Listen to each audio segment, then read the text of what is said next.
Hello mga kapuso, kamusta po kayong lahat? Ako po si Coach Pablo and I'm with Arthur Neri. Let's go! Hello po mga kapuso. Alam mo, to my surprise, siya lang yung unang pumasok sa isip ko.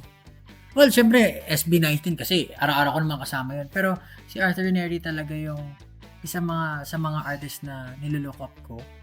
And ito, for real to, walang halong biro kasama sa playlist ko talaga pinapakinggan.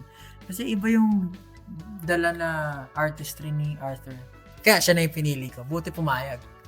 Payag talaga ako agad. Wala na. Nakakasama ko lang kasi si Arthur pag nagba-basketball, mga ganyan.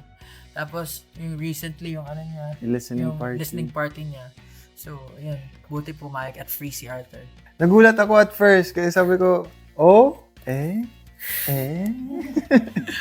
Nung una, hineads up ako ni Coach Pablo na, hindi lang to mga bata. Sobrang gagaling na to mga to. So, ako naman parang, okay.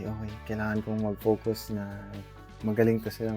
Tapos nung kumanta na po, like, sobrang layo po sa expectation ko na parang, hindi naman to magaling. So, sobrang gagaling nito eh. Different caliber. Like, yun nga sabi niya, like, hanggang bubong talaga. Hindi ko in-expect talaga. Hindi lang sila basta-basta bata. For me, artist din sila. And nakikita ko na yung future nila dito sa industry as great singers. So, dapat ngayon pa lang talagang tutukan na nila kasi for sure, in the future, maririnig nila yung mga boss ng mga batang ito. And ayun, maraming salamat sa sumusubaybay. And syempre, vote. Tropa ni Pablo, pakinggan nyo. Abangan niyo. Abangan niya.